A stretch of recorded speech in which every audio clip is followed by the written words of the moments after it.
میرے محترم بھائیوں اور دوستوں، کبھی آپ نے غور کیا ہے کہ قیامت کا منظر کیسا ہوگا؟ وہ قیامت جس کا آنا طے ہے، جس کے آنے کی خبر اللہ کے نبی صلی اللہ علیہ وآلہ وسلم دے چکے ہیں۔ کیا آپ نے کبھی غور کیا ہے کہ وہ دن کیسا ہوگا؟ قیامت کی شام کیسی ہوگی؟ آج ہم قرآن و حدیث کی روشنی میں قیامت کا نقشہ کھینچنے کی کوشش کریں گے۔ دعا ہے کہ اللہ ہمیں اس خوفناک دن کی تیاری کی توفیق دے۔ ایک ایسی ہی عام سی گرم دوپہر ہوگی یا پھر سرد دوپہر ہوگی، پتہ نہیں وہ گرمی کا تپتا ہوا سورج ہوگا یا سردی کا ٹھنڈا کپکپاتا ہوا سورج ہوگا۔ شام حسب معمول ڈھلے گی اور دن کو الوداع کہے گی۔ دن اور رات حسب معمول یہ کہہ کر جدا ہوں گے کہ کل پھر ملیں گے۔ پرندے گھونسلوں کی طرف حسب دستور لوٹیں گے، تاجر اپنی ترتیب پر اپنے گھروں کو لوٹیں گے، مائیں بچوں کو گود میں سلا کر بستروں پر دراز ہوں گی، تھکے ہارے مزدور اپنے بستروں کو لوٹیں گے، بادشاہ اپنے تخت شاہی پر دراز ہوگا، وزیر اپنی تختی وزارت پر دراز ہوں گے، پولیس والے اپنی چوکیوں پر پہرا دیتے دیتے یہ سوچ کر اونگ رہے ہوں گے کہ کب صبح ہوگی اور میری ڈیوٹی تبدیل ہوگی اور دوسرا حوالدار آ کے چھٹی دے گا۔ رات کو کسی گھر میں مہندی لگی ہوگی کہ صبح بارات آنی ہے اور کسی گھر میں بارات آ چکی ہوگی اور اگلی صبح ولیمہ ہوگا۔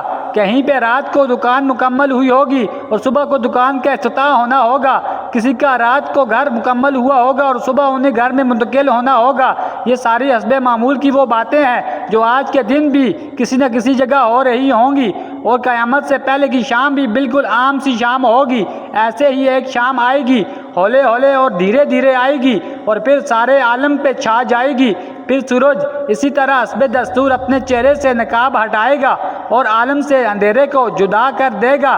کوے آنکھیں کھولیں گے، مرغ اذان دیں گے، بلبل کا نغمہ ہوگا، کوئل کی کوں کوں ہوگی، چڑیوں کی چہچہاہٹ ہوگی، جھرنے اسی طرح اپنے پانی کے ساتھ بہہ رہے ہوں گے، دریاؤں میں طغیانی حسب دستور ہوگی، سمندر میں موجوں کی اٹکیلیاں حسب دستور ہوں گی، سبزی لینے والے صبح صبح سبزی منڈی کو جا رہے ہوں گے اور کام کاج والے گاڑیوں کے اڈے کی طرف جا رہے ہوں گے، ڈرائیور اپنی گاڑیاں ٹھیک کر رہے ہوں گے، مائیں بچوں کو اسکول کے لیے تیار کر رہی ہوں گی، کوئی مکھن کا پیڑا نکال رہی ہوگی تو کوئی ڈبل روٹی پہ مکھن لگا رہی ہوگی اور کوئی پراٹھا توے پہ ڈالنے جا رہی ہوگی۔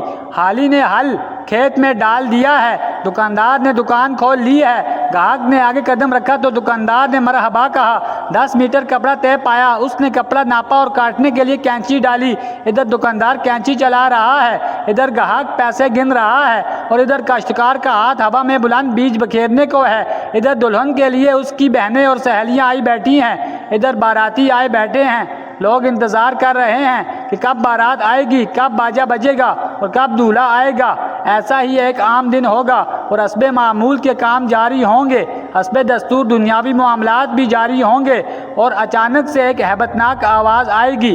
وہ آواز اتنی خوفناک ہوگی کہ اس آواز کو سن کر دکاندار کے ہاتھ سے کینچی گر جائے گی، گاہک کے ہاتھ سے پیسے گر جائیں گے، کاشتکار کے ہاتھ سے بیج گر جائے گا، دلہن کے گجرے ٹوٹ جائیں گے، مہندیاں گر جائیں گی، دلہن اپنی جان بچا کے بھاگے گی، دلہے کو اپنی بارات اور اپنی دلہن تک یاد نہ ہوگی، لڑکی والوں کو مہندی اور زیورات میں سجی ہوئی اپنی بیٹی یاد نہ ہوگی تو لڑکے والوں کو گھوڑے پر چڑھتا ہوا دولہا بھول جائے گا، مراسیوں کو اپنے ڈھول بھول جائیں گے، سیاست دانوں کو اپنی سیاست یاد نہ ہوگی، حوالدار کو اپنا پہرا بھول جائے گا۔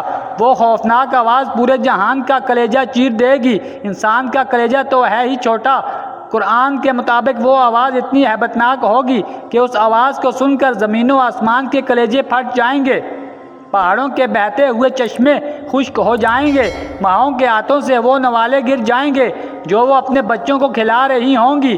وہ ماں جو چند لمحے پہلے اپنے بچے کو اپنی چھاتی سے دودھ پلا رہی تھی اور میرا چاند کہہ کر اپنے بچے کا ماتھا اور گال چوم رہی تھی، وہی ماں اپنے بچے کو ایک ٹوکری کی طرح ہوا میں اچھال دے گی کہ یہ مرتا ہے تو مرے، میری جان بچ جائے۔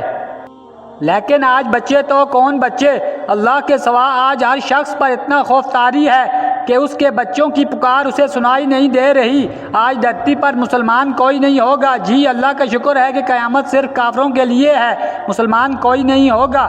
اس دن انسان اپنے ہاتھوں سے بنے ہوئے گھروں کو گرتا دیکھے گا،